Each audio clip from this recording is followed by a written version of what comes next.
E agora, Fernanda, podemos começar a gravação? Pode ser, Fernanda? Ok, gravando. Então, bem-vindos todos. Professor Leandro, a palavra está com o senhor. Obrigado, professora Kátia. Em primeiro lugar, é um prazer, viu? É uma honra muito grande eu sei o tamanho do evento que vocês estão organizando. Eu sei quanto as pessoas estão buscando conhecimento, quanto vocês estão trocando conhecimento com a comunidade. Não deixa de ser também uma forma de prestação de conta, de transparência com a nossa comunidade, né? Não somente a comunidade científica, mas também a comunidade externa. Então, é um prazer, acho que é a segunda vez que eu faço parte das atividades a convite da professora Kátia, e eu já deixo aqui, aproveitar que está gravando, viu, professora? E eu não tenho como fugir depois, eu já digo que eu sou fácil. Então, se você me chamar, precisar, eu fico à disposição, viu? Eu não sou muito difícil, não. Para falar de ciência, para falar de educação, eu gosto disso. Eu gosto, acho que é um aprendizado muito grande. Eu estou aqui para falar um pouco, contar um pouco do meu relato, mas eu tenho certeza que eu vou aprender muito, muito mesmo com a conversa. A partir da conversa com vocês, com os alunos, com quem está acompanhando, quem está participando do evento. Então, desde já, eu não estou mais tão acostumado com a dinâmica de apresentação online. Claro que na pandemia, a gente conversou até sobre isso um pouco antes. Na pandemia, fez parte da nossa prática docente, enfim. Mas traumatizou um pouco, né? Mas eu vou passar a apresentação aqui para vocês, Kátia, e já deixo aberto a qualquer momento, qualquer pergunta, pode interromper, enfim, pode chamar, não tem problema nenhum. Eu acho que fica até mais interessante, certo? Então, eu posso começar? Pronto, perfeito. Então, à vontade. Perfeito, professor, obrigado. Então, primeiro, boa noite a todos.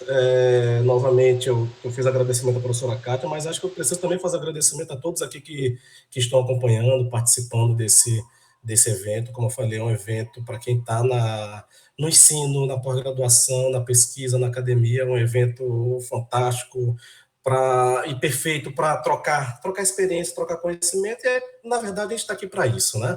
Então, deixa eu tentar compartilhar minha apresentação. E, novamente, como eu falei, eu não estou acostumado. Deixa eu ver aqui. Eu não estou acostumado. Me desacostumei, na verdade, né? A fazer a apresentação online, acompanhar. Em alguns momentos eu vou focar na apresentação, mas vocês podem, como eu falei, me interromper, fazer pergunta. Não tenho problema nenhum com relação a isso, até gosto, na verdade. Então, já é um convite a todos que estão participando. Só um minutinho. Vocês estão acompanhando a minha tela?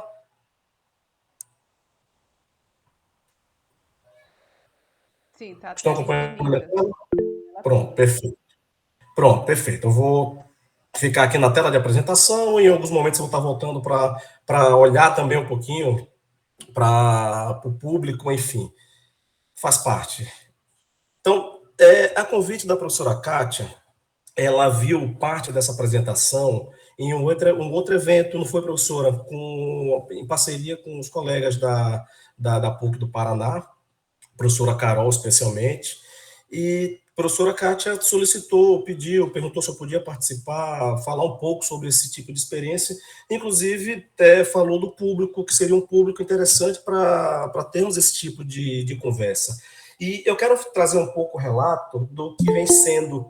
A professora Kátia pediu para que eu trouxesse um relato dessa premiação que ela citou durante a minha apresentação, mas eu vou tentar trazer um relato um pouco mais amplo, porque ele não é um relato apenas de parte ou de um projeto que foi premiado, mas ele é parte do meu relato acadêmico, o relato da minha vida acadêmica. Eu venho trabalhando nesse estilo de projeto ou de metodologia de ensino, eu prefiro chamar de metodologia de ensino, desde 2015, 2016, vocês vão ver, vou tentar trazer um histórico aqui para vocês, e até hoje eu venho trabalhando.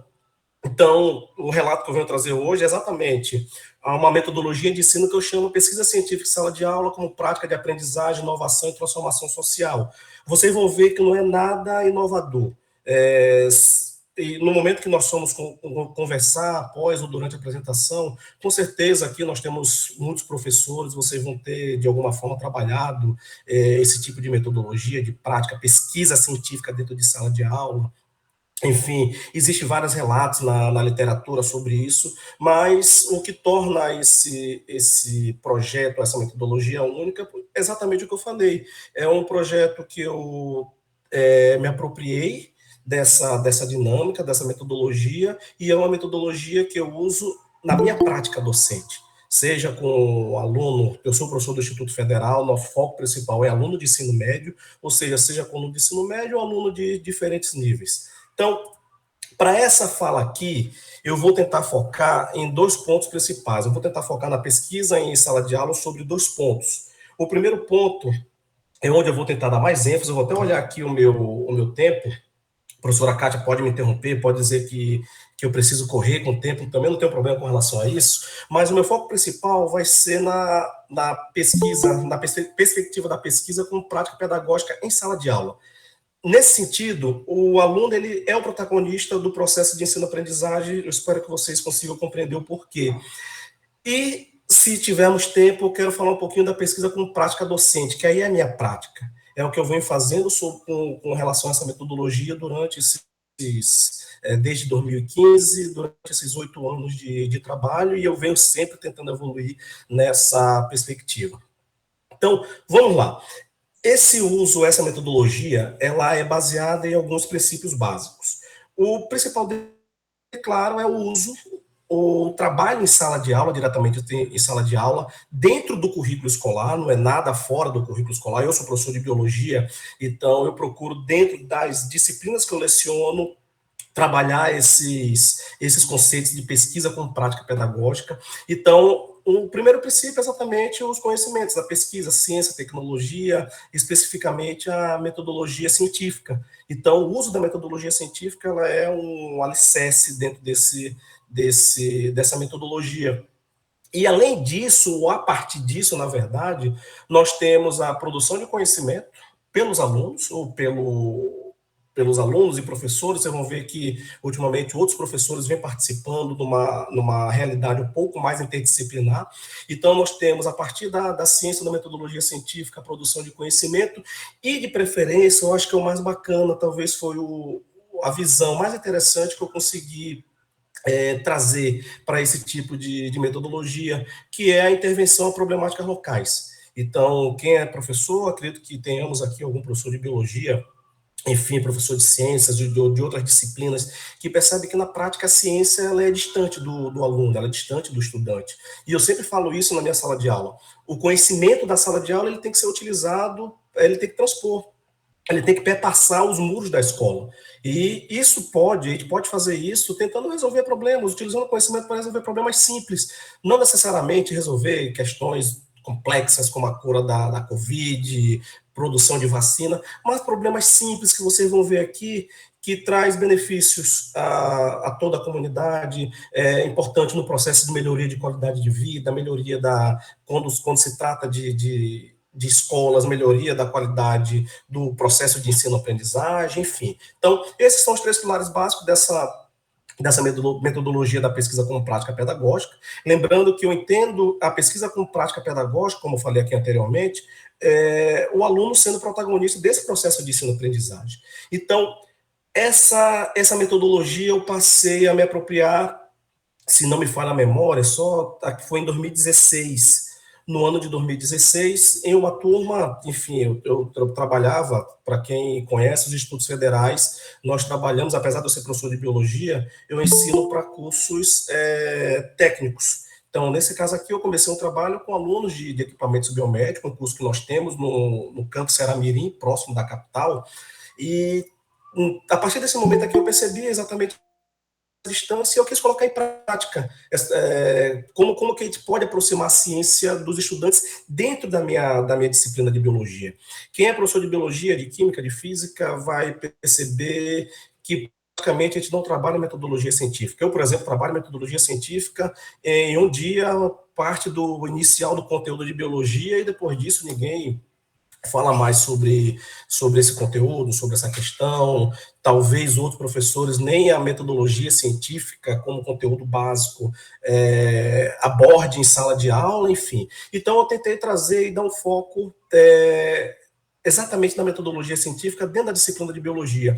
E eu estimulei os alunos a produzirem projetos. Na época a gente estava trabalhando com o conteúdo de ecologia, e eles fizeram projetos voltados para questões ambientais, já com foco em intervenção a problemas locais. Então tivemos projetos como qualquer outro projeto que se pense, por exemplo, numa feira de ciência relacionada à reciclagem, aqui os alunos trabalhando a questão do desenvolvimento de plantas que eram cultivos locais da região, eles trabalhando a comparação de diferentes solos, aqui a relação da queimada com queimada e desmatamento, com a qualidade do solo. Então, projetos variados nessa área de meio ambiente. Ao fim desse ano, eu percebi uma coisa importante para quem é professor e tenta implementar algo novo, sabe que a maior dificuldade, antes dos alunos entenderem o que é que o professor pede, na verdade, a maior dificuldade que eu vejo é que o professor muitas vezes não sabe o que está pedindo na prática, e foi o que aconteceu comigo. Eu percebi que meus alunos tinham muitas dúvidas, perguntavam o que é que eles deveriam fazer, e muitas vezes não sabiam como responder, ou seja, foi um projeto com pouco planejamento, com pouco conhecimento, e a partir daqui talvez tenha surgido a ideia de eu dar continuidade. Então, no primeiro ano foi o que aconteceu, no segundo ano eu já trabalhei com outras turmas, nesse caso, turma do curso técnico de informática. Nesse segundo ano aqui, eu já tentei trazer algumas metodologias para buscar esclarecer, vou mostrar isso um pouco mais para frente, buscar esclarecer para os alunos o que é que eu queria. Eu criei cronogramas, eu criei um projeto para entregar para os alunos sobre como seria a organização, a divisão de grupo, temáticas a serem escolhidas, o que eles deviam fazer. Eu criei um cronograma de metas. Então, tinha metas obrigatórias, tinha metas extras que os alunos poderiam alcançar, eles seriam recompensados com notas nas disciplinas, enfim. Então, esse daqui, no ano de 2018, no ano de 2018 ou 2017, perdão pela memória, mas enfim. Então, esse trabalho com essa turma de informática, ele, na realidade, ele foi um trabalho premiado pelo MEC. Então, nesse trabalho aqui, eu estimulei 2 turmas de informática a desenvolverem projetos de biologias com uma série de temáticas, enfim, educação, meio ambiente, e com foco no uso de conhecimentos que os alunos adquirem ao longo desse curso técnico para resolver problemáticas locais. Então, de uma forma geral, foram 13 projetos desenvolvidos. Então, vale esclarecer aqui que os projetos, talvez aqui também tenha sido uma das grandes sacadas desse tipo de projeto. Esses projetos aqui foram projetos pensados pelos alunos. Então, eu estimulava, eu talvez dê tempo de mostrar um pouco mais na frente, numa espécie de tempestade de brainstorming, tempestade de ideia, eu estimulava os alunos a falar sobre problemas locais. Problemas em ruas, em comunidades, em bairros, enfim, dentro da própria família, e a partir desses problemas, como é que eles poderiam intervir nessa problemática com conhecimento, construção de conhecimento, ou simplesmente a partir do desenvolvimento de pesquisas científicas. Então, nesse contexto, 13 projetos foram desenvolvidos. Projetos, lembrando, são projetos que eu passei a cobrar dos alunos conhecimentos na área que eles estavam trabalhando aqui. Eu vou mostrar mais para frente também que existem outros caminhos. Então, os alunos desenvolveram projetos com construção de websites e aplicativos, tecnologias sociais baseadas em conhecimentos de eletrônica, aprendizagem baseada em tecnologias digitais, como robóticas e produção de aplicativos específicos, voltados para a educação.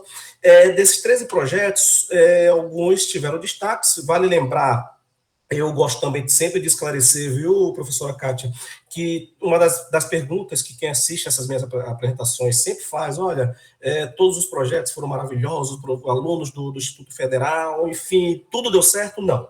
Então, de 13 projetos desenvolvidos aqui, nós tivemos projetos em que os alunos tiveram muitas dificuldades para escrever, nós tivemos projetos que os alunos iniciaram e não conseguiram concluir, tivemos projetos que os alunos não passaram da ideia do projeto, apenas a ideia, o título do projeto, e nem o início do desenvolvimento do projeto eles conseguiram desenvolver, mas também, como eu acredito que toda a sala de aula, nós tivemos alunos extremamente engajados nessa atividade, nessa tarefa, e, por consequência, alguns projetos eles ganharam mais notoriedade, foram mais divulgados, os alunos conseguiram desenvolver um pouco mais essa habilidade científica de realizar pesquisa, e desses projetos aqui, alguns eles passaram a ser mais, enfim, foram apresentados pelos alunos em alguns tipos de eventos, alguns receberam premiações. Um deles foi um projeto com o título de conscientização sobre o descarte do lixo através da robótica. Eram alunos que tinham começado a aprender sobre robótica, tinha acesso a alguns kits, eu sei que foge um pouquinho da média das escolas, né, com relação à estrutura, à infraestrutura das escolas normais, mas depois eu falo sobre isso também, e eles pensaram na problemática do lixo e a solução foi criar uma espécie de um robô. Vocês podem observar que como a estrutura, para quem trabalha com robótica, uma estrutura bem simples aqui, mas eles criaram uma espécie de robô e, junto a isso, criaram cursos, oficinas para apresentar escolas, escolheram escolas da região, escolas que os alunos cresceram, fizeram ensino fundamental. Então, você imagina para os alunos, para esses meninos, eles voltarem para as suas escolas de formação, não mais como aluno, e sim como detentor de conhecimento. Então, isso já foi muito importante para o processo de engajamento. Então, os alunos trabalharam com esse projeto de robótica. Outro projeto é um projeto que talvez, a gente já mandou esse artigo para publicação, talvez ele seja publicado por esses meses, ainda agora em 2023. Então, um projeto que foi chamado de Educa Ambiental, Construção e Uso de um Aplicativo Android na Reeducação Ambiental. Então, aqui, essas duas alunas aqui, Letícia e Maiara, elas tiveram a ideia de tentar produzir ou trabalhar com a educação ambiental voltada para uma questão que eu acredito que seja uma questão também comum a vários estados do país, que é a questão do rio. O rio Ceramirim, que é o maior patrimônio hídrico daqui da região, que ele simplesmente enfrenta ainda, na verdade, índice altíssimo de poluição, enfim. Então, as meninas trouxeram essa preocupação e, a partir daí, elas desenvolveram o projeto. O projeto passa pela seleção de vários atores da cidade, desde políticos antigos, secretários, Francisco Moral até o atual secretário de Meio Ambiente e Planejamento da época, Chico Canidé, uma das maiores referências com relação à proteção ambiental da região, poeta, artista, ativista ambiental, Heriberto Moreira também, um dos maiores ativistas ambientais da região, e as meninas fizeram essa seleção e elas foram em busca dessas personalidades para entrevistar, buscar tentar escrever, relatar a relação desses atores com o Rio Ceramirim, e a partir disso, dessas informações de pesquisa bibliográfica, enfim, elas desenvolveram um aplicativo chamado de Educa Ambiental, um aplicativo que tinha as histórias, tinha jogos que foram criados, tinham oficinas, enfim, de reciclagem, tudo com acesso nesse aplicativo aqui. Inclusive, as meninas estão terminando a faculdade e a gente está trabalhando ainda nesse aplicativo, tentando atualizar, enfim, colocar dentro para deixar disponível para a Secretaria de Educação Local. A partir das histórias contadas, elas desenvolveram um gibi digital, contando a história, né, os relatos, enfim. Então, aqui, um trabalho muito bacana, que foi feito a partir dessas entrevistas que foram realizadas aqui, jogos também específicos que foram criados pelas alunas. Só um detalhe, eu consigo fazer uma programação, mas coisa extremamente básica. Eu não chego a esse nível aqui de programação. Então, as alunas correram atrás, claro que eu tive apoio de alguns outros colegas nesse processo. Esse trabalho, ele foi premiado, só um minutinho. Esse trabalho, ele foi premiado como o segundo melhor trabalho na área de ciências humanas, não sei se vocês conhecem, na FEBRACE 2018, que é a Feira Brasileira de Ciência e Engenharia, uma das maiores feiras do país para alunos do ensino básico. Ele é organizado pela USP, e as meninas receberam esse prêmio de segundo melhor trabalho da área de ciências humanas. Aqui as duas alunas e o professor Baesse, que ele ajudou nesse processo também. Eu não pude fazer essa viagem porque eu estava acompanhando alunos em uma outra viagem nesse mesmo período, que eram alunos de um projeto. Esse projeto aqui é um projeto que até hoje ele também vem rendendo frutos. Ele foi desenvolvido por quatro alunos do curso de informática, Anderson, Leandro, Angelina e esqueci o nome, ela que é bióloga, Letícia, enfim. Essa aluna aqui, por exemplo, ela faz biologia, e a gente publicou artigo, ela trabalha comigo em outros tipos de atividades, ela escreve, ela tem uma escrita fantástica.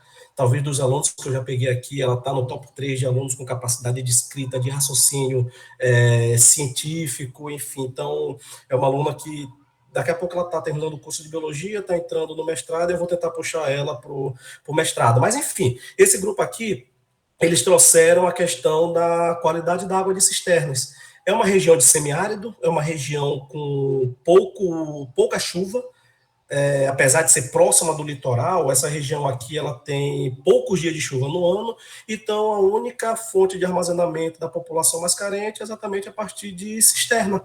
E o que elas puderam analisar de imediato é que a qualidade da água era péssima, era impraticável o consumo, era impensável o consumo dessa água para beber, por exemplo, enfim, questões de saúde. Então, eles trouxeram um projeto, ele buscou a coleta e análise dessa água de cisterna, os alunos aqui buscando, batendo em porta, a gente acompanhou, enfim, fazendo a coleta, fizeram pesquisa, metodologia, aqui eles já trabalhando dentro de laboratório para fazer esse tipo de análise. Diga-se de passagem que as análises, para boa parte dessas análises aqui, eu fiz compra na época, era na antiga Shopee, era um site antes da Shopee. Eu não vou também lembrar o nome agora, a memória está péssima, mas era um site chinês, então a gente comprou alguns kitzinhos, R$10, R$20, para analisar alguns parâmetros físico-químicos de água, enfim, desde pH, aquelas fitazinhas de pH, a dureza da água, cálcio. Então a gente conseguiu comprar uns kitzinhos baratos na internet, e os alunos também fizeram esse tipo de análise aqui. De uma forma geral, não vou me detalhar sobre esse processo aqui, o resultado, como já era esperado, da análise das amostras de água, que todas as águas eram praticamente impraticáveis. Então, as águas tinham aqui eu não sei se vai mostrar aqui, ó, todas as águas contaminadas por Escherichia. Aqui a gente fez esse teste a partir de uma parceria com uma escola local, com a universidade, na verdade. Nós fizemos essa análise de água aqui, depois que o projeto andou, a gente conversou com alguns colegas da universidade, a gente fez essa análise de contaminação bacteriana, então todas as águas contaminadas, e os alunos utilizaram materiais, aqui não vale a pena tentar explicar, mas eles utilizaram materiais eletroeletrônicos recicláveis, materiais de impressora velha, impressora usada, enfim, outros componentes, para produzir um gerador de ozônio. Eles pesquisaram, viram que o ozônio ele era muito utilizado na purificação de água, e eles trabalharam essa questão da produção desse gerador de ozônio com material reutilizável. Além disso, eles fizeram toda uma campanha de conscientização da população, produção de materiais didáticos para ensinar a população a tratar água, a limpar água, a ter mais cuidados com relação a esse bem. E esse trabalho, ele foi premiado, ele ganhou uma série de premiações aqui na região, a nível local, estadual, a nível nacional também, e nós somos convidados para apresentar esse trabalho no evento em Hong Kong. Então, aqui estamos os dois alunos que foram apresentar, eu, bem novinho aqui, faz diferença esses 5 anos, viu, professora? E o professor que foi parceiro nessa pesquisa, o professor de Química. E aqui o grupo que acompanhou a gente, de professores lá de Hong Kong. Então, aqui eu faço até questão de voltar. Vamos lá. Aqui, talvez tenha sido um dos ápices desse processo. Vocês imaginem, eu, por exemplo, nunca tinha feito uma viagem internacional. Eu já tinha andado de avião um pouco, mas nunca tinha feito uma viagem internacional, viu, Kátia? O outro professor nunca tinha pego um avião. Os meus 2 alunos nunca tinham saído de Ceará-Mirim. Então, você imagina o impacto disso daí. Você imagina todo mundo no aeroporto e família em peso, acompanhando, sabe? Um misto de medo e orgulho, os alunos, os filhos viajando. Na verdade, não só os pais dos alunos, não, meus também foram, viu? Faz parte, marmanjo já ali acompanhando, mas só para vocês terem uma ideia do impacto do que seria isso. Eu tenho até uma história engraçada, que eu não sei se eu contei, porque para mim essa história ela mostra o quanto é surreal na cabeça desses meninos essa viagem. Esse aluno aqui, o Anderson, ele é aluno lá de Ceará-Mirim, aqui é uma região que é próxima do litoral e é quente. O nosso inverno aqui, se fizer 20 graus no inverno, não sei se é a realidade de vocês, mas 20 graus você já está com casaco, cobrindo o corpo, enfim. Isso é muito frio. Isso é um inverno pesado aqui, 20, 19 graus é um inverno pesado. Então aqui a gente é acostumado com calor, praia, enfim. E eu lembro quando eu cheguei no hotel, a gente chegou, fizemos o check-in, subimos para o quarto, a gente chegou, já era tarde, já foram 36 horas de viagem, e cansado, a gente estava no centro, não, vamos, eu combinei, olha, eu preciso descer para fechar umas questões do check-in, que ficou em aberto, e vocês se arrumem para a gente passear, dar uma volta, depois a gente dorme. Os meninos dormiram às 36 horas, eu não dormi. Se eu dormi 1 hora durante essas 36 horas foi muito, enfim, acho que tem gente que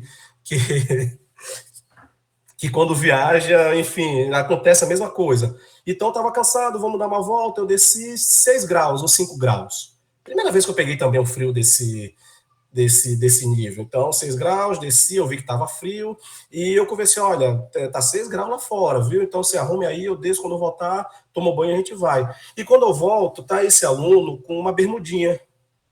Aquela bermuda que você vê que tá até o vinco da bermuda. Então, até o vinco, tão bem passada, sabe? E quando eu olho, eu já estava cansado, e para essas coisas eu não sou muito paciente, não, sabe? Para menina, eu sou muito apegado aos meus alunos, eu confesso que eu não sou muito paciente, não. Aí eu, Anderson, tu vai para onde com essa bermuda? Aí ele veio todo brabo, sabe? Ué, não foi você que falou que a gente ia passear? Aí eu, Anderson, tá 6 graus lá fora. Bote uma calça, pega o seu casaco. Ele, não. Isso ele falou sério. Até hoje eu brinco com ele. Ele, não, Leandro, se preocupe não. Eu tô acostumado a tomar banho de sunga no inverno na praia. Então, a ideia que ele tinha, a gente nunca tinha passado por um frio desse tamanho. Então, para mim, essa. Espero que ele não acompanhe, que ele não goste quando eu falo disso, sabe? Mas, para mim, isso mostra o quanto era surreal. E 36 horas antes a gente estava em Natal, 36 horas depois a gente atravessou o mundo para fazer essa apresentação. Então, talvez tenha sido o ápice desse projeto aqui. Para isso, eu não mostrei aqui, mas para isso, os meninos não falavam inglês, eles fizeram, trabalham com a professora de inglês durante 3 meses, eles conseguiram fazer a apresentação em inglês, então eles não chegaram fluentes, claro que ninguém vai chegar fluente em 3 meses, mas eles assumiram o compromisso de a apresentação vai ser feita em inglês. Inclusive, a gente treinou algumas possibilidades de perguntas, de arguição, que teve, sabe, esse processo, e eles responderam tranquilamente. Então, isso mostra o quanto que isso é importante nesse processo de formação, de aprendizagem. Então, aqui, a partir de todo esse projeto aqui, que eu mostrei para vocês, todos os projetos, nós, na verdade, a gente foi convidado para ofertar uma formação, uma capacitação para professores do município. Então, o secretário de Educação me procurou na época, enfim, Leandro, olha, a gente está precisando, o que é que você acha? Eu montei um planejamento bem bacana. A gente selecionou, na época, 80 educadores da região para começar esse tipo de trabalho. E o mais bacana aqui é que os alunos eles participaram também dessa formação. Eu venho trabalhando essa parte de formação, de pesquisa, sala de aula, enfim, e os alunos participaram. Novamente, aqui os alunos sendo protagonistas de todo esse processo de ensino-aprendizagem. Muitos alunos tiveram, dentro dos seus professores que estão aqui. Então, vocês imaginam, novamente, tanto para o professor quanto para o aluno, para o estudante, o orgulho de estar apresentando aqui para uma plateia, para um público de professores, e os professores babando porque eram alunos, enfim. Isso aqui eu não apresentei da última vez, Kátia, mas eu fiz questão de trazer, porque quando eu faço esse tipo de apresentação, uma das respostas, das perguntas que eu mais recebo é, e justa, não vou dizer que é injusta, não. Olha, você no IF, você tem condições, você tem uma carga horária menor, você tem infraestrutura melhor, você tem os alunos que são selecionados, a gente não pode deixar de lado. E a pergunta que eu recebo é: isso é possível de se fazer em outros lugares, no chão da escola, no chão real, na verdade, né, das nossas escolas públicas, escolas municipais, estaduais. E nesse processo de formação, foi um aprendizado muito bacana, por quê? Porque eu trabalhei com os professores essa metodologia para que eles aplicassem a metodologia com as suas turmas, com os seus alunos, e uma série de projetos surgiram.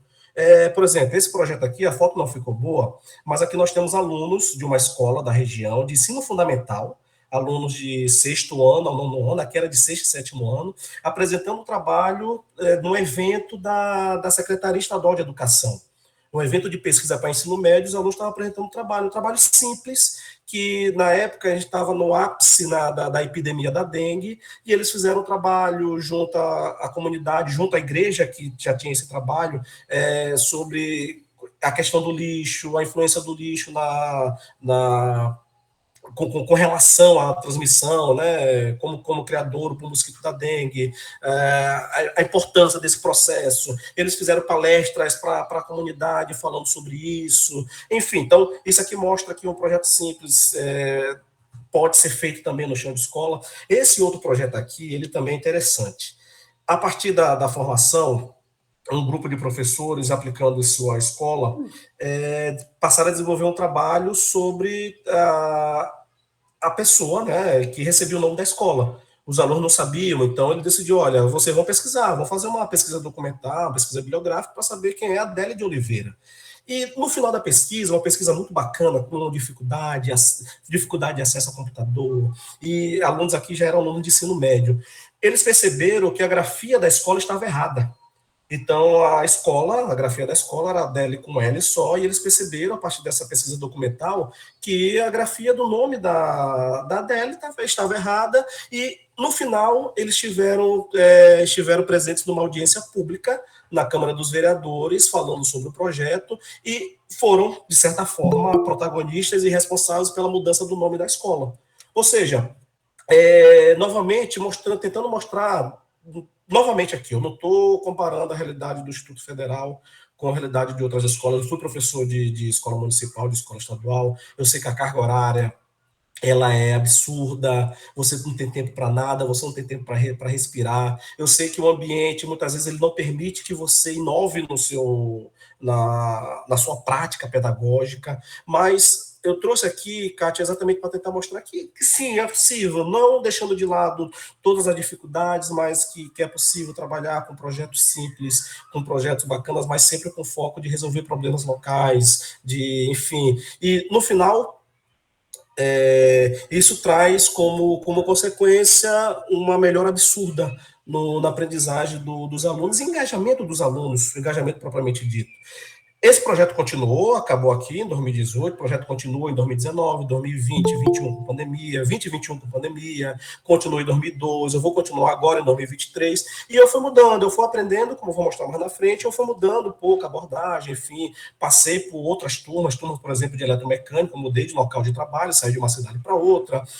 Então, os projetos aqui eu não vou, para correr um pouquinho, os projetos foram mudando, mas sempre com esse foco de os alunos utilizarem conhecimentos que eles adquiriram dentro da escola para intervir em problemáticas locais.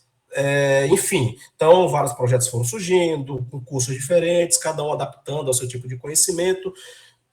Durante a pandemia, trabalhando junto com outro professor, eu já tentei, a tudo isso aqui que eu venho desenvolvendo, eu tentei colocar como foco uma temática central. Então, normalmente, os alunos recebiam a demanda: olha, produzam projetos para resolver problemas locais. Nesse caso aqui, eu já trouxe como temática central a questão do desenvolvimento sustentável. Então, os alunos tinham que desenvolver projeto, manter a questão da intervenção para a resolução de problemáticas locais, uso de conhecimento que eles adquiriram na escola, mas eles tinham que fazer relações com os objetivos do desenvolvimento sustentável, enfim. Esse trabalho aqui, ele rendeu, eu vou colocar aqui, deixa eu ver se eu acho. Ele está aqui.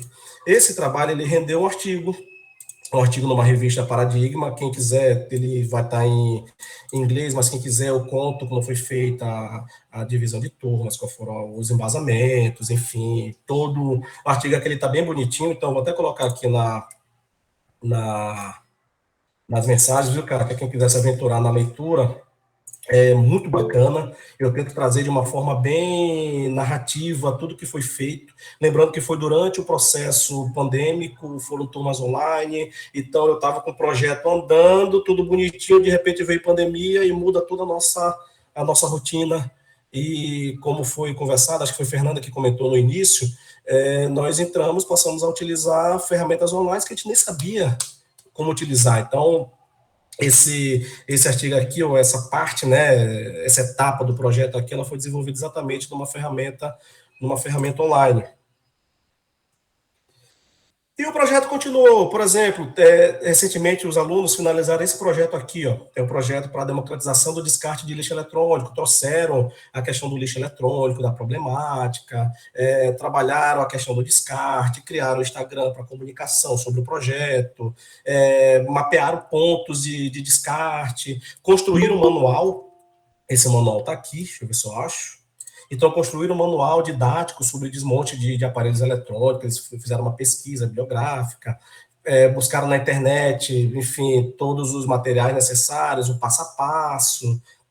Vocês podem perceber aqui que são fotos e imagens tiradas de fontes na internet. Esse projeto aqui, um outro grupo de alunos assumiu o desenvolvimento desse projeto, e o próximo passo é replicar esse manual, refazer esse manual com imagens autorais.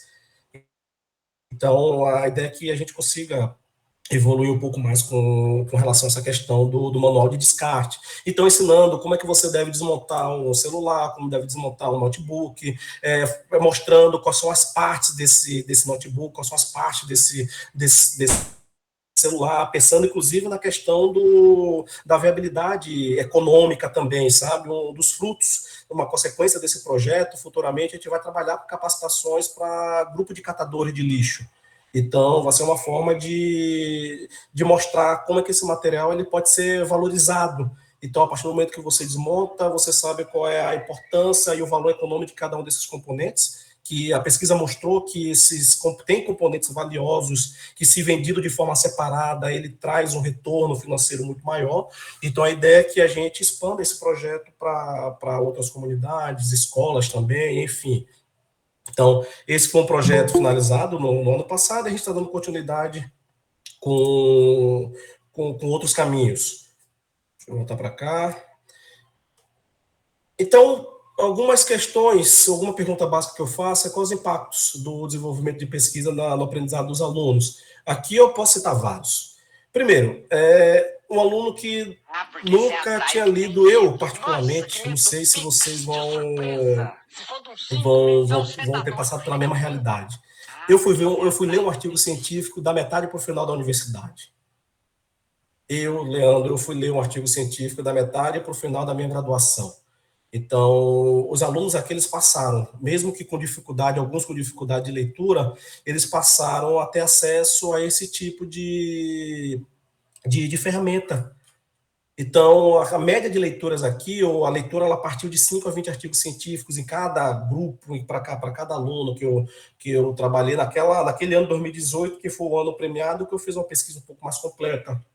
Então, os alunos saíram da ideia de que fazer uma pesquisa era uma realidade distante, impossível apenas dentro da universidade, para algo em que a pesquisa possibilita enxergar o outro com empatia, reconhecimento da realidade que está inserido e servir de agente modificador de tal cenário. Então, o principal impacto foi exatamente esse, foi mostrar que existe um outro caminho, um outro tipo de conhecimento, que é o conhecimento científico, e esse conhecimento científico ele é acessível.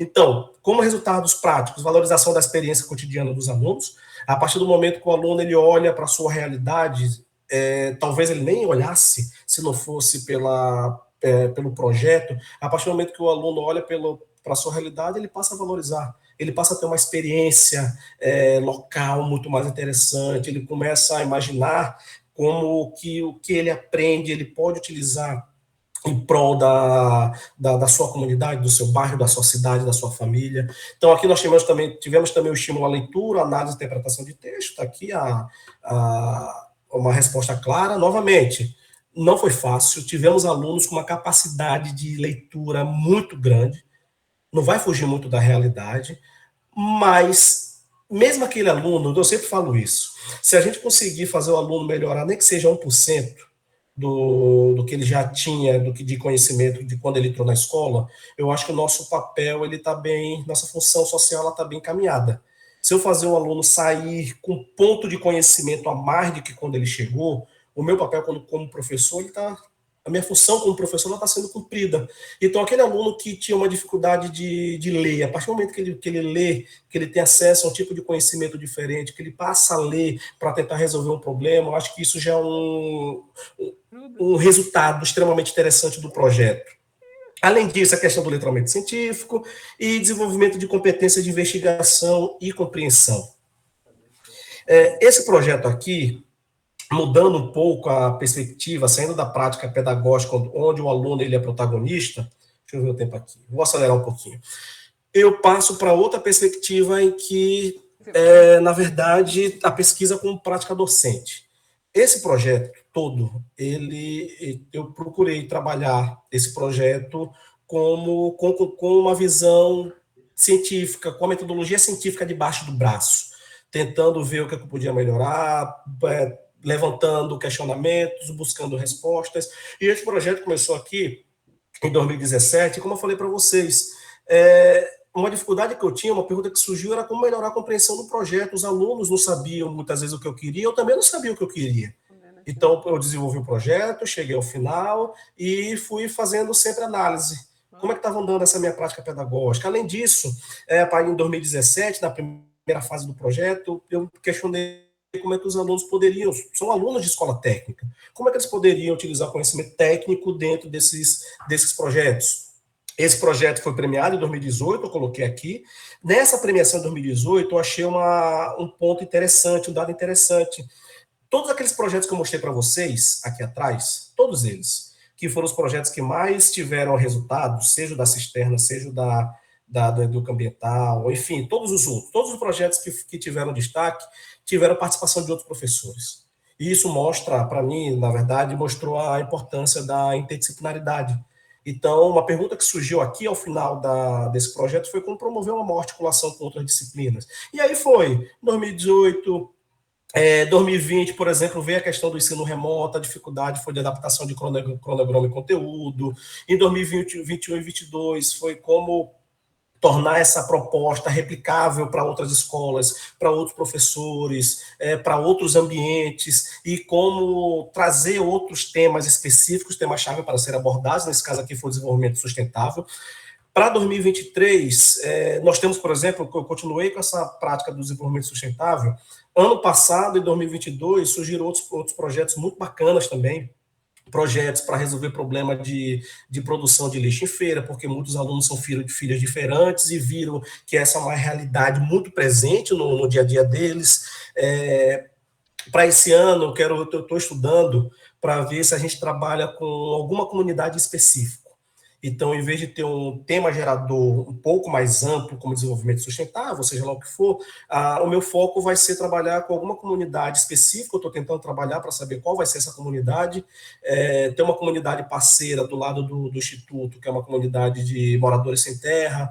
Nós temos muito contato com comunidades indígenas, quilombola, nós temos muito contato com comunidade de catadores, e a minha ideia, para esse ano eu estou estudando ainda, mas aí continua a minha prática, minha pesquisa sobre a minha prática pedagógica. A minha ideia é tentar focar em uma dessas comunidades, visitar a comunidade junto com os alunos, tentar trabalhar a questão da empatia, levantamento de conhecimento, levantamento de informação pelos alunos, e os alunos voltarem ou devolverem essa experiência com propostas de projetos, com intervenção voltada ou tendo como foco esse grupo. Eu não sei se vai funcionar e como vai funcionar, mas eu vou iniciar uma turma nova de seminário de pesquisa, uma disciplina que a gente criou lá, enfim, e eu vou tentar colocar essa questão em prática. Eu não sei se vai funcionar, mas vocês percebam, deixa eu voltar para cá, vocês percebam que a todo momento eu estava avaliando a minha prática docente. E eu trago, inclusive, tem material que eu vou tentar produzir para escrever algum livro com relação a isso, que essa prática docente ela tem uma série de benefícios. Vou pular aqui e depois eu volto.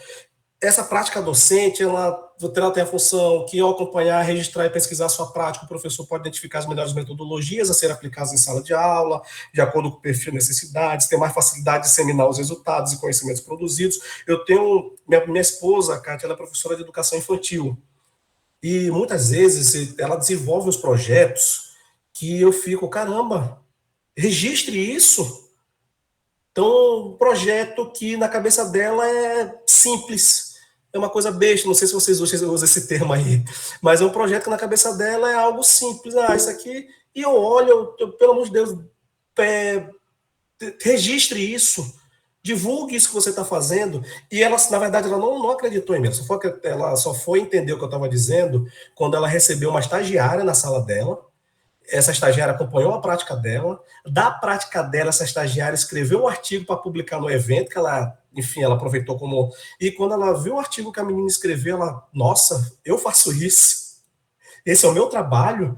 Então, é importante essa questão, eu venho trabalhando essa questão da prática docente, exatamente para mostrar para os professores que é importante que a gente use o método científico, use a pesquisa como ferramenta para a nossa prática.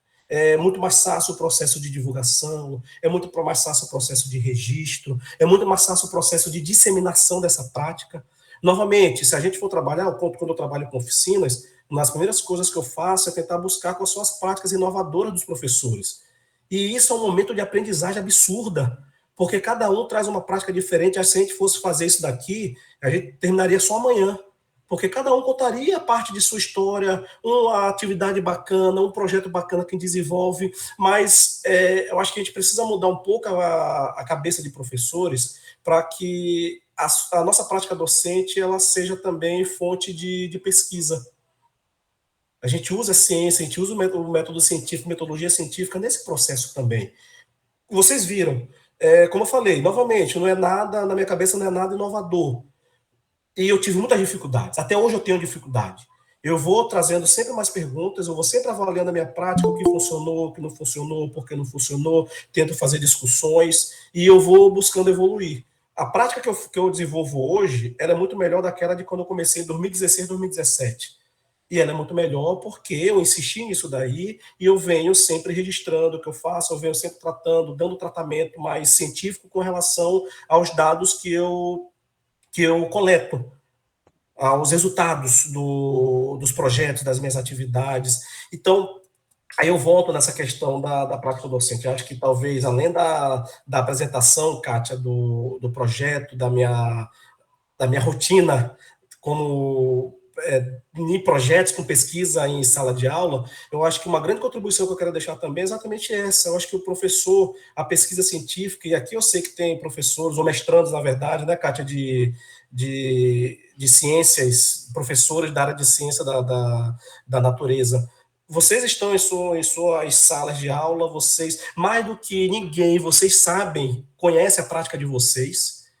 Vocês, muitas vezes aqui, os alunos devem chegar para você, professora, e devem apresentar realidades que você desconhece. Isso acontece muito comigo. Conversando com colegas, ou no programa lá a gente tem um programa profissional de recursos naturais, eu recebo muitos professores também, que é uma das áreas. Então, os professores chegam para mim olhando, tem essa realidade aqui, e no início eu não sei nem para onde vai. Eu trabalho como orientador. Eu não sou, eu procurei, a gente que é da universidade, a gente sabe que a vaidade, ela faz parte da nossa vida, enfim, ela toma, o professor universitário, principalmente, ele é muito vaidoso, e com esse projeto eu precisei deixar um pouco de lado essa minha vaidade, exatamente por isso. Primeiro, o projeto do aluno não era ideia minha. Até então, meus projetos, ou os projetos que eu tinha de pesquisa, eram meus projetos e que os alunos participavam. Muitas vezes eu fazia o projeto, desenvolvia, eu escrevia, eu queria que ele chegasse àqueles resultados. Esses projetos que eu apresentei para vocês foram o projeto dos alunos. Muitas vezes eu tinha dificuldade, por quê? Porque o aluno, ele queria tomar frente, mandar o projeto para evento, e aquela coisa assim, comunicação, olha, calma, eu sei que é seu projeto, eu sei que a ideia é tua, estou lhe orientando, estou lhe dando os caminhos da ciência para isso, mas a gente precisa ter alguns combinados aqui, enfim, e eu acredito que seja a realidade, inclusive do programa. Eu recebo, como eu acabei de falar, eu recebo alunos de mestrado que chegam para mim e trazem uma realidade, eu tenho que parar, sentar, pensar um pouquinho, respirar, pensar um pouquinho e estudar para poder guiar, para poder orientar, enfim. Então, esse é um ponto, talvez o diferencial que eu trouxe daquela outra palestra que você viu, mas acho que é um ponto que eu estou fazendo questão de bater muito na tecla ultimamente. Professores, seja quem for, a prática docente ela tem que ser registrada, ela tem que ser pesquisada, vejam o que é que deu certo, o que é que não deu certo. E, novamente, eu sei que tem práticas lindas, bacanas, muito interessantes, mas essas práticas precisam sair das nossas salas de aula e precisam, muitas vezes nem os colegas que estão do lado sabem o que nós estamos fazendo. Então, a prática docente, a pesquisa na prática docente, ela serve exatamente para isso. Ela serve exatamente para mostrar o que estamos fazendo e inspirar. Eu acho que esse é o ponto-chave, é inspirar. O professor pesquisador, ele tende a inspirar outras pessoas, se inspirar e inspirar outras pessoas. E, para fechar aqui, eu acho que eu estou no tempo já, e vai dar um tempo bacana para a pergunta, aqui eu fico. Talvez seja a pergunta que eu sempre faço ao final de cada projeto. E agora? Quais serão as próximas perguntas? O que é que eu vou tentar responder? O que é que eu preciso responder para poder evoluir com relação a essa minha prática? E isso eu uso, essa é a prática que eu venho tendo mais sucesso, mas eu uso para tudo quanto é prática que eu desenvolvo com os meus alunos. Eu agora vou começar uma prática com meus alunos de biologia de produção de jogos didáticos. Então, eu estou pesquisando, já comecei a fazer isso ano passado, vi que teve uma série de coisas resultados que saíram de um jeito que eu achava que poderia ser diferente, e eu estou melhorando novamente. Pesquisa. Eu estou avaliando, estou pesquisando, estou utilizando ciência para analisar e verificar a minha prática. Então, é isso. Eu agradeço a oportunidade, Kátia, a todos os colegas aqui presentes, fico aberto para a comunicação. Espero, viu, professora, que um pouco da minha palavra tenha tocado quem está assistindo aqui, quem está acompanhando. E, novamente, talvez o maior ganho que eu tive com relação a isso foi diminuir um pouquinho essa questão da vaidade, sabe? Eu acho que a gente consegue aprender muito a partir do momento que a gente conversa, a partir do momento que a gente troca experiência. E, novamente, se a gente for se atrever a fazer isso daqui, cada um contar sua experiência exitosa dentro de sua sala de aula, a gente não sai daqui hoje, a gente tem muito que mostrar. Mas é interessante que a gente divulgue isso daí. E a pesquisa da prática docente, ela tem esse papel, tá bom? De fato, professor, muito obrigada. A conversa. Concordo, professor. Nós temos professores maravilhosos em sala de aula que trabalham demais, trabalham às vezes o dia todo, preparam as aulas do fim de semana e que depois eles não conseguem ter o tempo de registrar, de escrever. Nós temos uma egressa que trabalha com crianças no pré, né? A Fernanda Passos, ela capturou para o mestrado dela 11 mil e tantas imagens de atividades que refletiam ciências no pré, com todas as turmas do pré que existiam. Catalogou essas 11 mil imagens. Ela usou algumas delas apenas no mestrado, né? E criamos um banco de dados gigantesco lá, que está lá, para outras pesquisas para serem analisadas em imensas vertentes, né? Então, assim, tem muito conteúdo para ser explorado, tem muita coisa incrível acontecendo dentro das salas de aula. Eu sempre defendo, professor, que os professores que trabalham, né, no ensino básico, principalmente no Fundamental 1, no pré, mais ainda, né, deveriam ter salário de doutores, porque a responsabilidade que eles têm com essas crianças, né, a vida dessas crianças, o interesse pela ciência que desperta ali, é fantástico. E eles são professores que merecem o nosso respeito, né, trabalham muito, se esforçam muito, fazem coisas geniais pelos filhos de todo mundo, até pelos nossos, né? E a gente, infelizmente, Kátia, não é registrado isso. Desculpa interromper, para esse público a gente não tem nenhum mestrado profissional. Eu falo porque, como eu disse, minha esposa é professora de educação infantil, uma profissional extremamente qualificada. Ela está atrás de um mestrado para fazer, normalmente você tem só mestrado acadêmico. o Prof. Bio da vida, Prof. Mate, Prof. Física, que tem para professores do ensino médio, enfim, você não tem o nosso maior público de escola básica, é o público de escola infantil, e você não tem um programa de qualificação voltado para eles. Não tem, não tem. Os mestrados de ensino e educação são mais focados realmente no Fundamental 2 e no ensino médio, que é onde tem pesquisas e onde precisa, e eles acreditam, realmente, a chance de educação ainda acredita, e o adolescente é que está na fase, mas não é. Eu vi muito que é no ensino, na educação infantil. Nós temos muita gente brilhante aqui conosco, né? Dentro e fora do mestrado, assim, de várias áreas, né?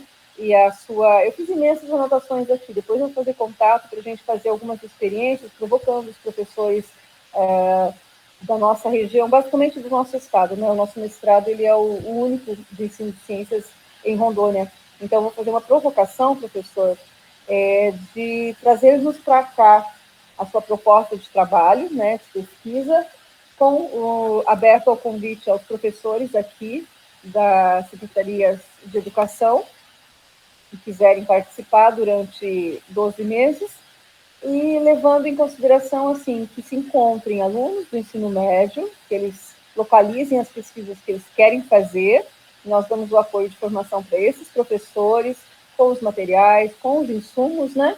E em setembro do ano que vem, nós vamos estar juntos, reunidos, vendo as apresentações desses alunos, pelo menos no formato de banner, para dar Isso é um fantástico. up na formação científica desses alunos do ensino médio. Eu anotei isso enquanto o senhor estava falando.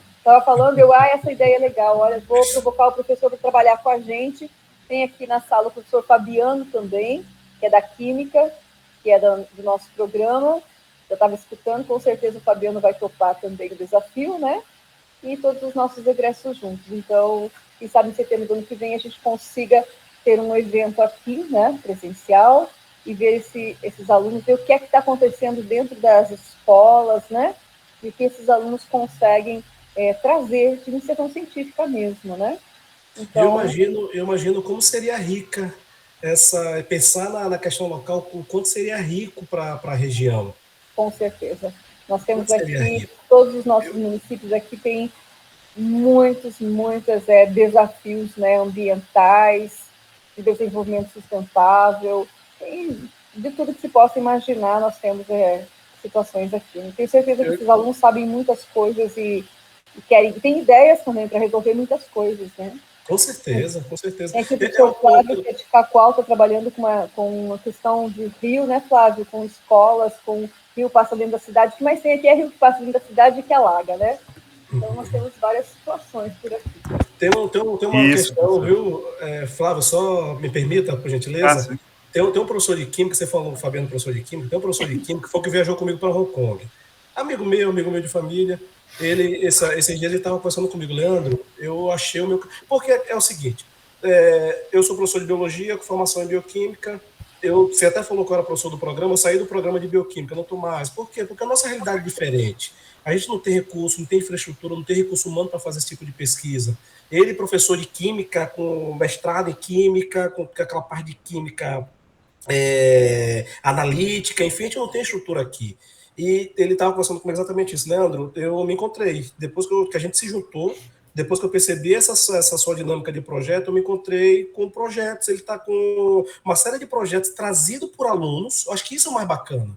Ideias, como você acabou de falar, eu lembrei disso, que você falou de alunos que têm ideias para resolver problemas. Então, são ideias trazidas pelos alunos. Claro que a ideia ela vai vir pouco madura, e nossa função, eu aprendi que meu papel nesse processo é de ser orientador, ao pé da letra, na verdade. Eu sou literalmente orientador, sou um guia desses meninos, um guia científico. Então eles vêm com a ideia, a gente vai amadurecendo, a gente vai se reunindo, e eu lembrei que você falou dos alunos terem bastantes ideias, é exatamente essa. Ele está encantado com isso. Então, você imagina uma pessoa com toda a formação acadêmica, com toda a história, 20 anos de sala de aula, de repente está encantado em perceber que os alunos podem contribuir, inclusive, com a formação dele, porque ele percebe que é uma nova linha de pesquisa, uma nova linha de atuação, de investigação. Então, ele está mergulhando e andando por vários caminhos, vários projetos, a gente trabalha em parceria hoje em dia, e sempre nessa dinâmica de aluno de ensino médio que vai desenvolver trazer ideias para projetos baseados na realidade desses alunos. E, como eu disse, ninguém melhor para conhecer a realidade deles do que eles mesmos. A realidade que a gente não conhece, a gente aprende muito com eles. Verdade. Flávio, pode Igual, falar. Flávio. Não, mas ô Leandro, o que aconteceu comigo particularmente é que nós temos uma visão muito dicotômica, né? Ou você é professor, ou você é pesquisador. E por vezes isso nos choca, né? E te deixa ali meio que em dúvida se você exerce a pesquisa ou se você leciona, né? Então, assim, tem sido um caminho novo para mim, estando na sala de aula, executando a pesquisa. E a minha pesquisa, como a professora Kátia colocou, e utilizando o termo que você usou do protagonismo dos alunos, eu vou fazer uma pesquisa em uma escola que ela tem algumas peculiaridades, né? Então, assim, ela está muito próxima de uma APP, de uma área de preservação permanente, né? Os alunos não entendem que existe uma fauna urbana, né? Então, quando o professor vai em sala de aula, ele vai discutir problemas que estão distantes da realidade daquele indivíduo, quando ele tem uma riqueza de informações ali que poderia construir, né, o processo de conhecimento de forma mais efetiva, então nós vamos nos distanciando disso, né? Mas é aquilo que você está deixando bem claro e evidente para a gente, que o pesquisador e o professor, eles podem ser um único indivíduo, né? Perfeito, perfeito. Perfeito. E acho que dentro do que você está falando, até lembro o seu aluno que eu participei da qualificação, Kátia, em que ele trouxe a questão do Paulo Freire, trouxe alguns pensadores específicos. Na verdade, até tinha, só que não estava no papel. Eu questionei, vem cá, aí entra muito no que você falou, Flávio. Cadê o conhecimento local? Cadê o conhecimento que os alunos têm? Cadê o conhecimento da comunidade? Para você, como professor, como pesquisador, você conseguir explorar e, ao pé da letra, enfim, trazer o que a gente tanto fala de Paulo Freire, fala de alguns educadores importantíssimos para o nosso contexto educacional aqui no Brasil. Então, parte disso, de buscar exatamente junto aos nossos alunos esse tipo de conhecimento. Enfim, é isso. Se for deixando eu falando aqui, eu vou me empolgar e vou... Gente, alguma pergunta do professor? Alguém anotou para fazer pergunta? Professora, eu não queria fazer nenhuma pergunta, mas eu queria fazer uma constatação. O senhor também falou sobre a dificuldade em fazer os alunos lerem artigos científicos. Eu compartilho muito disso, e nós temos uma série de dificuldades para empolgar os nossos alunos à leitura, e ainda mais um texto científico, né, que às vezes tem algumas palavrinhas. Trabalho em ensino médio e ensino fundamental, a gente recebe alunos de sexto, sétimo e até do ensino médio semi-analfabetos, então é um desafio. Quando o senhor falou disso, eu me identifiquei. Só isso mesmo. Joelma, está com a palavra. Está desligado o seu microfone. Eu queria fazer um comentário. Eu trabalhei com o fundamental, anos finais, e com o ensino médio. E quando eu tive a oportunidade de trabalhar com educação infantil, eu fiquei encantada, porque eles têm muito nítido a ciência, parece que está muito próxima deles. Tudo eles enxergam ciências, e o mais interessante, eles dão uma solução. Eles conseguem fazer todo o caminhar da observação do fato, de levantar uma hipótese, de imaginar a experimentação e chegar a uma conclusão. E eu fiquei me perguntando por que essa característica da observação se perde quando eu tinha contato com os alunos no Fundamental 2 e no ensino médio, que por mais que fossem provocados, eles tinham dificuldades de perceber o quanto que a ciência está no dia a dia. E conversando com os professores, né, da educação infantil e das séries iniciais do Fundamental, a gente percebeu uma coisa, que há uma cobrança muito grande da sociedade em querer que a criança seja alfabetizada. Então, assim, a matemática e a língua portuguesa acaba se apropriando o tempo todo e o ensino de ciência acaba ficando relegado, quando poderíamos estar trabalhando junto, ciência com língua portuguesa, com a matemática. Joelma, eu fico indignado quando eu escuto, e não é incomum não, escuto de um aluno que não gosta de biologia, ou não gostava de ciência no ensino fundamental. Como é que pode, gente? Eu falo mesmo, como é que pode? A biologia está aí, tem tudo a ver com vocês, com a idade de vocês. Vocês estão preocupados com saúde mental, estão preocupados com beleza, estão preocupados com corpo. Tudo isso a biologia trabalha, a biologia trata. Mas é isso que você falou. A nossa preocupação ela é outra. Eu tento sempre questionar também essa questão questionar o conteudismo dentro da minha disciplina, mas é complicado. É complicado. A gente, como professor, exatamente nisso que você falou, a gente acaba mudando um pouco esse foco do ensino, então acaba se tornando... A gente reproduz, na verdade, a gente reproduz aquilo que a gente aprendeu. A gente aprendeu nos nossos cursos uma educação tradicional e é isso que a gente trabalha dentro da nossa prática. Essa história está bem bonitinha, bem contada, que eu estou trazendo para vocês, mas é difícil, inclusive, de montar essa história para contar. Então, são altos e baixos, enfim, são algumas críticas, algumas dificuldades. Eu falei em interdisciplinaridade. Eu tenho dificuldade de muitas vezes, levar esse projeto para a escola, envolver outros professores. Então, nós temos uma visão talvez não tão interessante, né? Uma prática não tão interessante da educação, que acaba tendo como consequência isso que você relatou. Mas eu concordo plenamente. A Francisca também está com a palavra. Olá, professor, a todos, boa noite. Eu achei bem interessante quando ele falou da parte da robótica sustentável, porque aqui na minha escola, que é uma escola bem carente, né, do interior do estado de Rondônia, uma cidade chamada Itapuã do Oeste, nós recebemos os kits de robótica do governo, mas a gente não recebeu a qualificação para usar. Não sabe o que fazer, né? Exato. E aí ficou por 3 anos esses kits dentro de caixas. E eu me atrevi, vamos dizer assim, a tentar trabalhar com essa parte.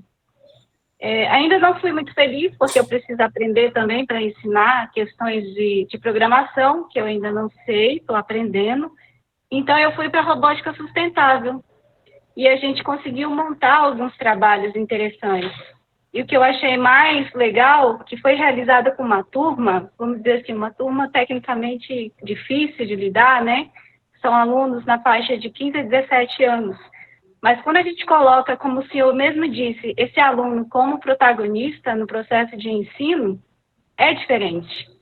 Ele tem vamos dizer assim, uma motivação maior, porque ele vai estar ali com a tal da cultura maker, que é você faz, né, mão na massa, e eu percebi que dessa forma, quando você coloca ele na prática, a gente tem um resultado muito melhor.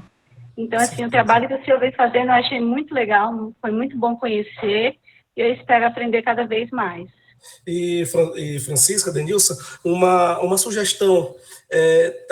Eu falei da vaidade do professor, e eu acho que eu falei da vaidade do professor a nível universitário. Essa vaidade do professor está em todos os níveis. O professor é um bicho vaidoso, muito vaidoso. Talvez, pelo que você está falando, seu trabalho ele é fantástico. E você falou em ter que aprender para ensinar. Talvez você já é um grande passo você colocar isso para frente, o material que estava lá perdido, o dinheiro público gasto, e você teve a coragem de colocar aquilo para frente. Talvez você não precise ter essa ideia de que o professor tem que saber tudo. Você não precisa, olha, eu tenho que saber programar. De repente pode ser um caminho para você estimular o aluno a buscar esse tipo de conhecimento. Eu sei que não vai ser fácil, mas olha, nós temos aqui o primeiro pontapé, o pontapé inicial você já deu, e eu tenho certeza que vários alunos, enfim, devem estar extremamente empolgados com isso daí, e eu acho que o que for surgindo de pergunta, essa pergunta pode ser transformada em desafio para os alunos.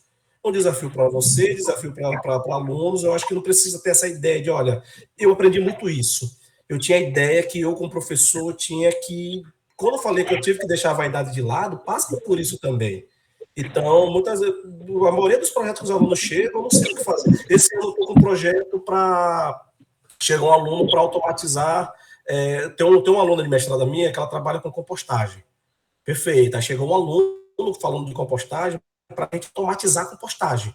Automatizar irrigação, medição de oxigênio, todo o processo de compostagem. Eu não sei, enfim, eu não conheço ferramentas, eu não conheço sensores, tenho um conhecimento mínimo que, teoricamente, eu não vou conseguir ajudar muito a aluna, mas eu recebi como desafio. Então, a aluna ela já está fazendo curso, ela se matriculou no curso online, ela está correndo atrás, a gente está pesquisando sensores, enfim. Então, no final, essa aluna ela vai saber muito mais do que eu com relação a esse projeto que ela está desenvolvendo. E sem problema, sem problema. Novamente, nesse processo, eu aprendi que eu sou apenas um guia científico. Eu vou ensinar ela a buscar as fontes de conhecimento, eu vou ensinar ela, vou guiar ela na organização desse conhecimento que ela buscou. Então, isso é interessante. Eu acho que esse seu projeto aí, ele traria excelentes frutos, viu? E tem uma coisa, Francisca, é que a gente nunca vai dar conta de saber tudo sozinhos, né? Você falou em programação. Meu Deus, gente. Eu sou da época que o computador era de tela verde, né? Tela toda verde, quer dizer, não, a tela era escura com a escritinha verde.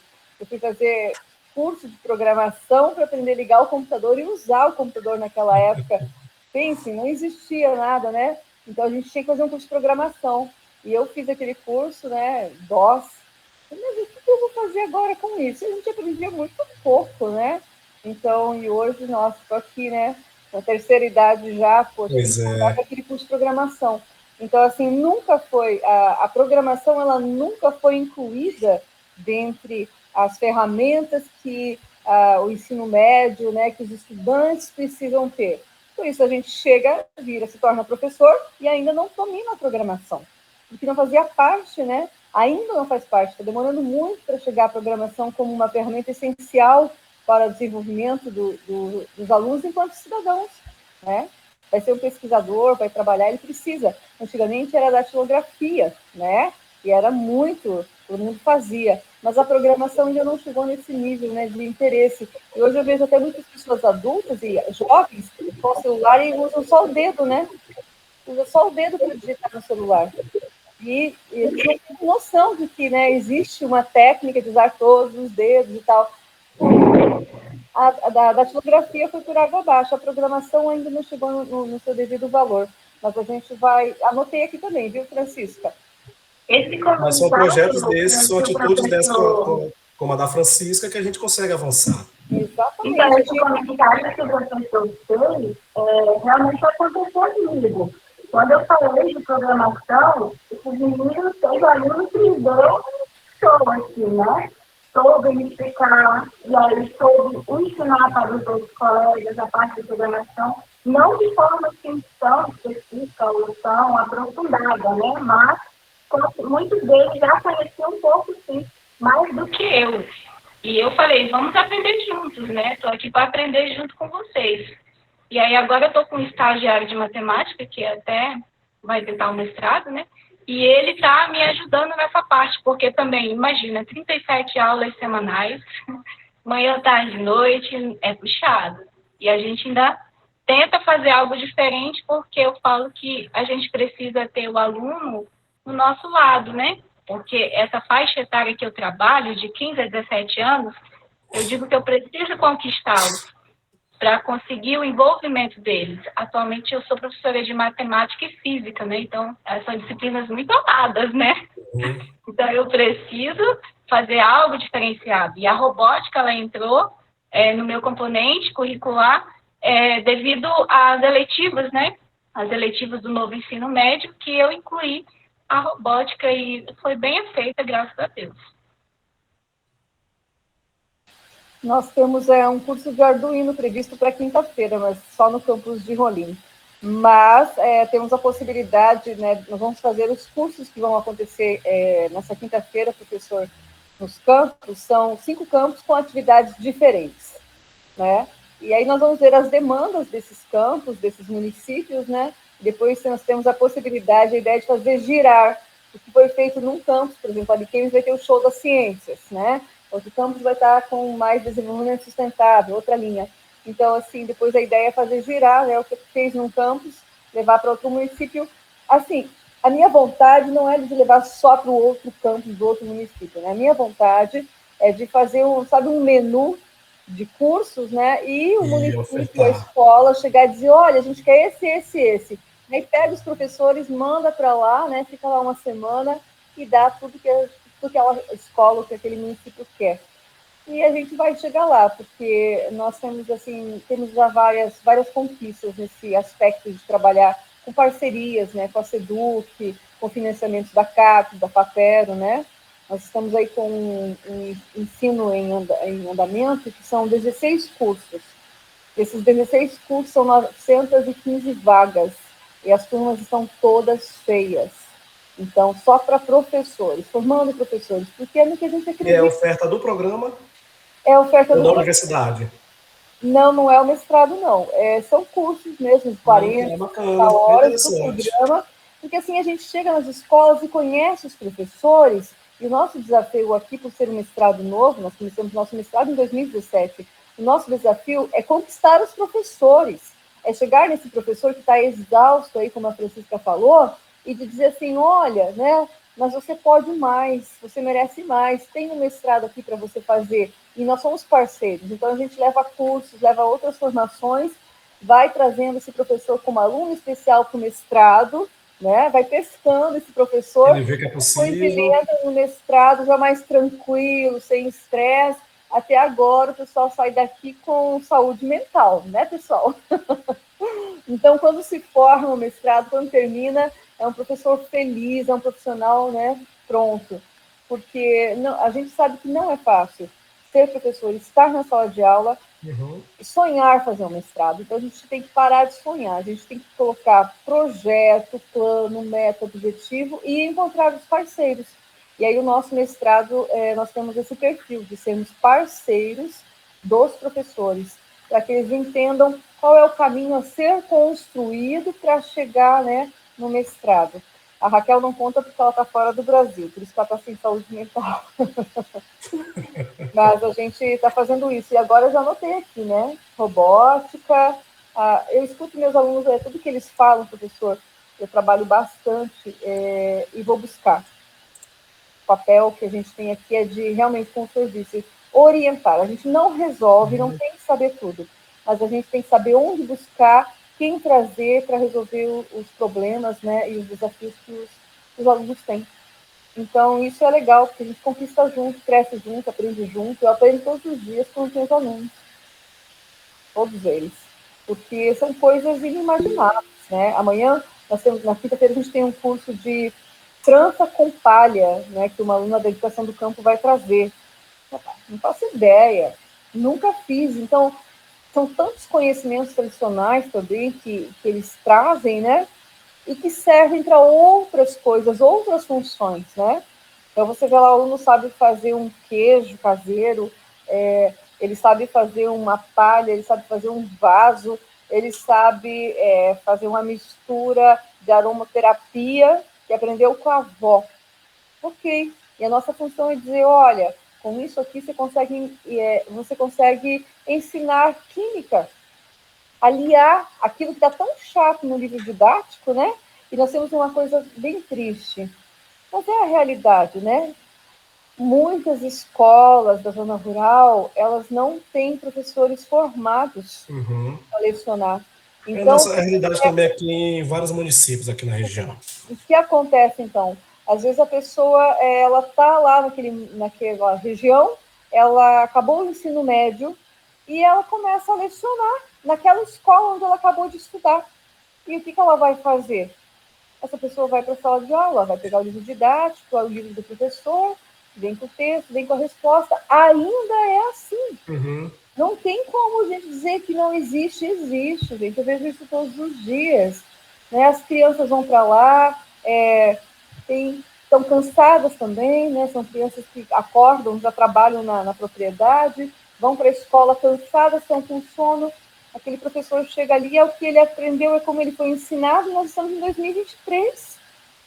Então, de repente, nós temos coisas muito legais de um lado, e no outro local, assim, na mesma região, situações muito difíceis, né? Então, a gente tem que tentar, né? Fazer esses professores despertar para novas formas de ensinar. Às vezes tem, como a Francisca disse, né? Temos que aprender para poder ensinar. É um processo, é um ciclo, né? E fora que nós tivemos um agravante da pandemia, né? E, pelo menos, escola pública, estadual, municipal, os alunos não tiveram aula. Foram 2 anos perdidos. Aqui, em algumas regiões, essa prática da pandemia, na verdade, é uma prática nossa anual. Não foi só da pandemia. Na época da chuva, quando o ônibus não consegue transitar em algumas regiões, as escolas da zona rural, elas já faziam isso, de mandar o material para o aluno. Às vezes, o professor vai de moto lá e depois deixa a moto no lugar e vai mais um trecho a pé, né, para levar o material para o aluno, de tão ruim que a estrada é. Então, quando chegou a pandemia em algumas escolas, não alterou a realidade desses alunos, tanto assim. Já era a realidade. Na época da chuva foi pouco, são algumas semanas, e na pandemia foram 2 anos, né? Mas já era uma prática que esse aluno conhecia na zona rural, de ficar em casa, de não conseguir chegar na escola e alguém trazer o material para ele fazer. A situação da educação na zona rural, ela é bastante grave. Hoje, se você chegar numa zona rural e perguntar para uma aluna do ensino médio, né, o que ela imagina fazer, ela vai dizer, eu quero fazer minha casinha, comprar uma geladeira.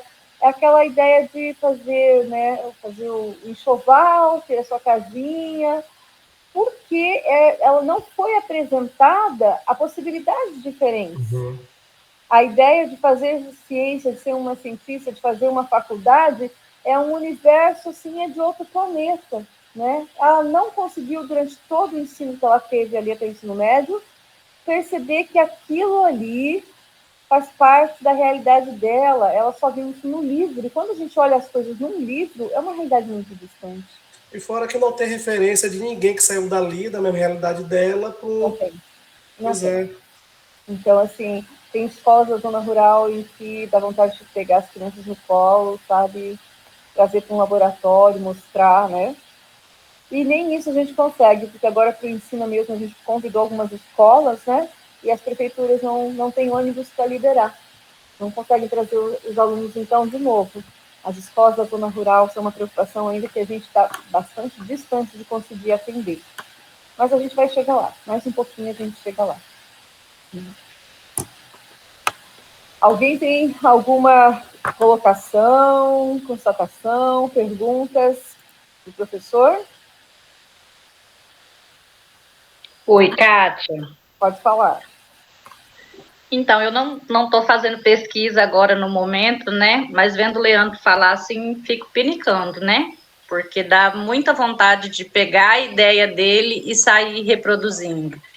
Porque nós, como os professores, a gente fica isso mesmo, é no campo da pesquisa, e normalmente é a gente quem leva a proposta, ou é a gente quem desenvolve alguma coisa, e aí o aluno fica mais como colaborador.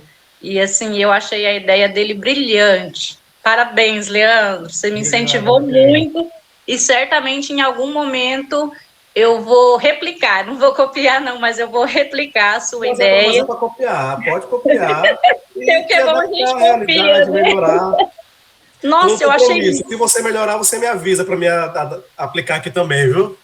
Nossa, eu achei muito legal, eu achei, assim, fantástico, eu achei rico, eu venho da docência em uma escola onde os problemas ambientais, eles são gigantes, né?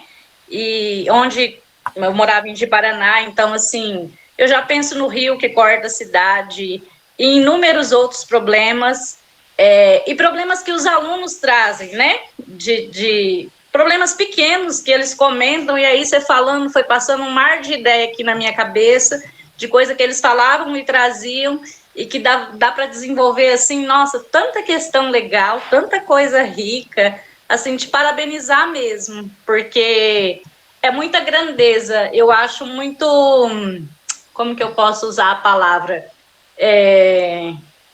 A forma que você lida de colocar eles para desenvolver e não ser o ponto-chave da questão, não ser a luz, não ser o brilho, né? Deixar eles brilhar é muito mágico. Assim, a parte de você dar espaço para o aluno, de colocar ele como gestor disso tudo, como projeto. Eu acho que isso aí, para o crescimento do aluno, a responsabilidade de colocar ele com a possibilidade assim, dele desenvolver, isso é meu. O professor está aqui, ele está me auxiliando, ele está me sustentando, mas quem está fazendo sou eu, a responsabilidade deles aumenta muito, e isso é muito rico, é muito legal. Então, assim, olha, parabéns, eu estou aqui até emocionada, muito legal a sua palestra, gratificante de ver, de poder ouvir, de ver como que a educação, que como professor, às vezes a gente tem a sensação que a educação no Brasil ela estava estagnada, que às vezes ela não tem para onde crescer por conta das limitações mesmo. E aí vem essas ideias e a gente fala, tô errada, né? Ainda pode crescer, tem gente muito mágica na educação, porque às vezes a gente fica tão sobrecarregado na educação e a gente fala, nossa, tô cansado, eu sozinha não vou fazer a diferença, eu não vou desenvolver um projeto, são muitas horas de trabalho, principalmente para quem está na educação estadual, e aí eu venho de um IF, então a minha formação tanto de licenciatura como de pós, ela é de um IF, e aí quando você está dentro de um IF, que você sabe as possibilidades que o IF te traz, e quando você chega em uma escola estadual para dar aula e você vê aquela realidade diferente, é um banho de água fria, e aí você se sente limitado. E aí quando vem essas ideias ricas e simplórias, mas carregadas de possibilidades, né, de colocar o aluno lá, assim, lá em cima mesmo, e deixar ele brilhar, nossa, me apaixonei pela ideia. Obrigada, viu? Uma noite brilhante. Obrigado, Raquel. Obrigada. Acompanhe, então, no site do Ensina, né? Como foi feito ontem, nós colocamos todos os links dos artigos e de quem tivesse mais interesse na palestra de ontem. Hoje também colocaremos todos os links dos artigos, das pesquisas do professor Leandro, né? Para que vocês possam, então, aprofundar no trabalho dele, nas coisas que ele faz, né? Vai estar tudo disponível no nosso site do Ensina. E acompanhe também o site do PGCN, não é propaganda, é a sério, porque nós vamos escrever essa proposta, né, e convidar os professores das escolas de ensino médio aqui de Rondônia para trabalhar com a gente durante um ano e ver quais são as potencialidades desses alunos de começar com iniciação científica, né? Eu acho que é bastante interessante e vai ser legal. Nós vamos nos encontrar no ano que vem. Se ninguém tiver mais nenhuma pergunta, eu vou dar a palavra para o professor Leandro para as considerações finais. Kátia, aproveitando você falando do projeto, novamente, eu sei que está sendo gravado, então não tenho como fugir depois, viu? Então, eu me coloco à disposição também, se eu puder contribuir de alguma forma, tentar mostrar, a Raquel falou da questão de replicar, copiar o trabalho. Eu faço muito isso. Trabalho, meu orientador sempre dizia, olha, ideia boa é para ser copiada e melhorada. Não pode deixar de ideia boa para ser copiada e melhorada. Então, é isso. E eu me coloco à disposição, até para ajudar nessa capacitação, enfim, um compromisso que eu assumo. De repente, contribuir. Eu vou ver se eu faço pego alguns materiais aqui que eu usei no início para essa tempestade de ideias, eu passo, você disse que tem um local, né, para juntar os materiais, mas, independente disso, novamente, eu estou à disposição, viu, ou para esse projeto, ou para outras atividades, enfim, eu acho que é só o início de uma parceria e eu novamente agradeço. Agradeço ao convite, agradeço a toda a turma aqui que acompanhou e eu fico à disposição. Fica à disposição, quiser alguma ajuda, quiser conversar, pode, eu vou deixar aqui meu professor, para falar a verdade, olha, tem vagas por aqui, podia pedir uma transferência. Como é que é? Facilitava, né, o nosso trabalho, né? Eu escutei, desculpa. Fazer um pós-doc aqui com a gente, né, passar um ano aqui, facilitava bastante, né? É uma possibilidade, o difícil é conseguir liberação aqui, viu? Maravilha, então. O difícil é conseguir liberação, mas é uma possibilidade. Acho que seria uma experiência riquíssima. Assim que tiver, nós temos um edital agora que nós fizemos, se assim que abrir o edital, tivermos bolsa de pós-doc, eu te passo, então. E realmente Pronto, é perfeito. interessante. Perfeito, Tá, eu agradeço, é isso, eu agradeço. Acho que foi uma noite bem bacana, uma discussão bem interessante, e uma troca de experiência. Eu acho que nós estamos aqui para isso, né? Com certeza. Para aprender. Muito obrigada, então, professor Leandro. Muito obrigada a todos os presentes. E daqui 20 minutos nós nos vemos de novo, né, com a palestra, a segunda e terceira palestra da noite, tá bem? Sejam Ou seja, ainda bem-vindos. tem noite para você, né, Kátia? Hoje sim, hoje à noite é uma criança. Boa noite a todos vocês, então. Obrigada Boa noite, novamente agradeço. pelo